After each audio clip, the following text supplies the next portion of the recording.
Hello, welcome to my channel. I am doing a series under frequently asked questions, and I like to disclaim that I am not a qualified lawyer, and therefore the presentation is just for educational purpose and not to be used for legal advice. Let me begin. 141 frequently asked question in real estate. Episode 2, changing citizenship or renounce citizenship. I'm Thomasin PA 2066. Today is 25th of February 2023.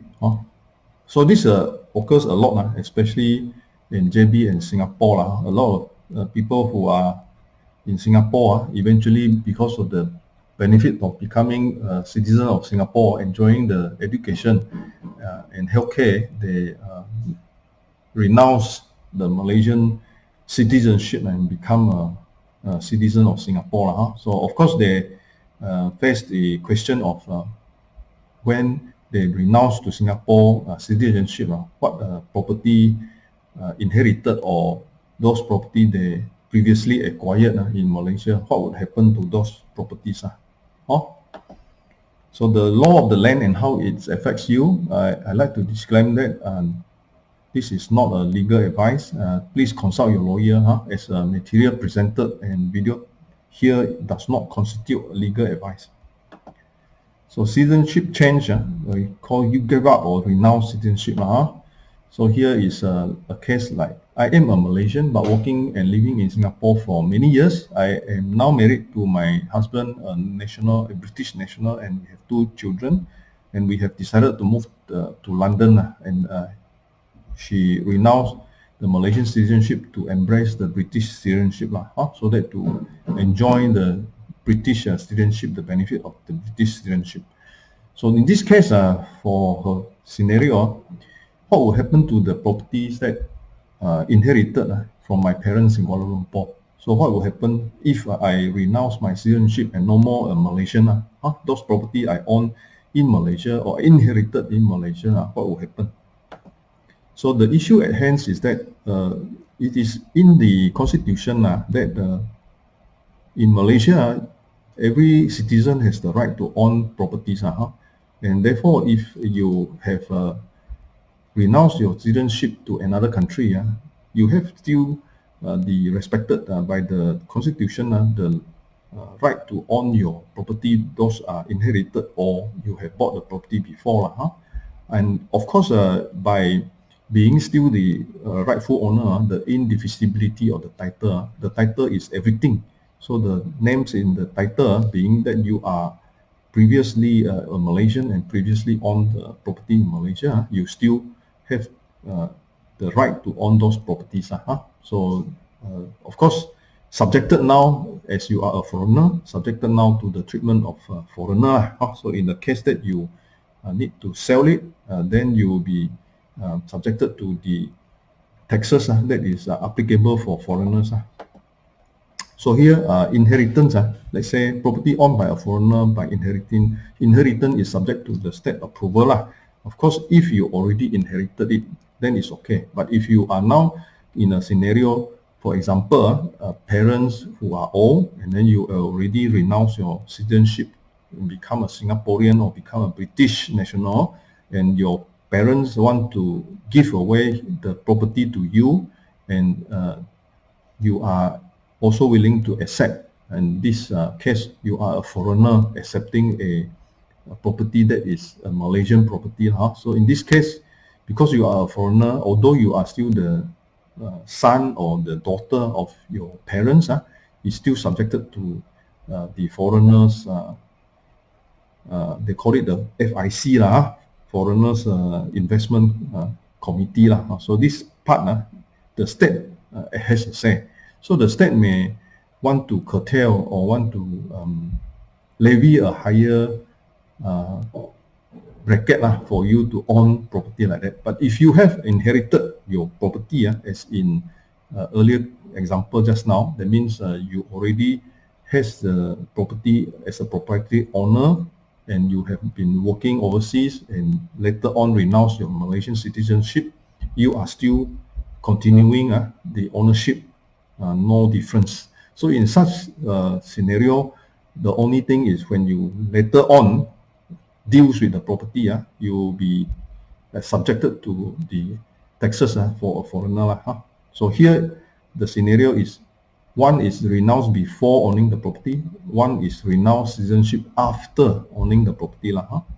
So right, we go back to this scenario where the state planning authority having approved such a transfer, although you are a foreigner and your parents still transfer a big bungalow to you worth more than 4 million, then that is acceptable as in foreigner holding property for that amount. Hence, it is usually held by, sometimes it's held by trust. If it is below, let's say it's a property in Selangor and it's only 600,000, and therefore as a foreigner you cannot inherit because the minimum is 2 million, right? So in that scenario, usually the lawyer would advise you to set up maybe a trust or a company to work on a way out to try and hold together with a Malaysian.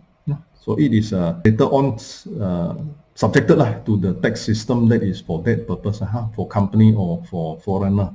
So for foreigner, then you would be subjected to RPGT of 10% when you later on sell the property more than 5 years. Not like the local Malaysians. If local Malaysians, if you sell your property beyond 5 years holding it, number 6 years and above, the rate is 0. But for a foreigner, the rate is still 10%, having to pay the RPGT, real property gains tax. Here there is a link that I have put here by the wglegacy.com. Can I bequeath my property in Malaysia to my Singaporean son? So I show you this link. Okay, we got the link already. So WG Legacy, it was written 2021 February. Can I give a question? My name is Lee. I have been living in a freehold landed house in Subang Jaya, which is now worth 850,000. I have a son, Leon, who has recently renounced his Malaysian citizenship and becomes a Singaporean. Hence, my question is it possible for Leon to inherit my property in Subang Jaya? Of course, Subang Jaya is under the category of 2 million if he is foreigner. The answer is yes. A foreigner is able to own and inherit a property in Malaysia under the National Land Court only after he has obtained the approval from the state government. But the issue is when the issue in this scenario happens in Singapore, because the Singapore HDB flat policy is that if you have owned property, not just in Singapore, but if you have owned any property other places, you have to declare, and then you cannot buy the HDB flat in Singapore. So can Leon still buy HDB flat after inheriting property from the father? The answer is yes. According to the HDB site, Leon and his spouse or his fiancé must not own, dispose, or have an interest in any other property in Singapore or within 30 months before the date of the application. So there is a 30 months. So if later after the 30 months, then he can apply. So this is an example that I produced for supporting the discussion that we had just now. Let us go back. Okay, then we proceed. So the RPGT rate for foreigner is different. Foreigner individual above 5 years, 6 years and more is 10%. So you can see company, not incorporated, company, incorporated, trustee and individual. So if you say in the case that body or person outside Malaysia, not Malaysian, is 10%, company also 10%, whereas for Malaysian individual is 0% after the 5 years. So we come to the conclusion, anything that deals with the change of citizenship or renounce citizenship. If a proprietary owner of a property renounce his citizenship and no more permanently reside in Malaysia, that property held under this person is still held by this person, as in indissolubility of the title.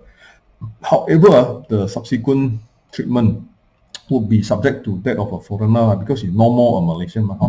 And if ownership is still allowed, if he is inheriting from the parents, he's a foreigner inheriting from the parents. But if he is a normal Malaysian citizen, he will have to go through the state authority under the FIC and this FIC declaration may make him having to do something to qualify for him to inherit that property ownership allowed unless revoked due to other reasons. The state has the control.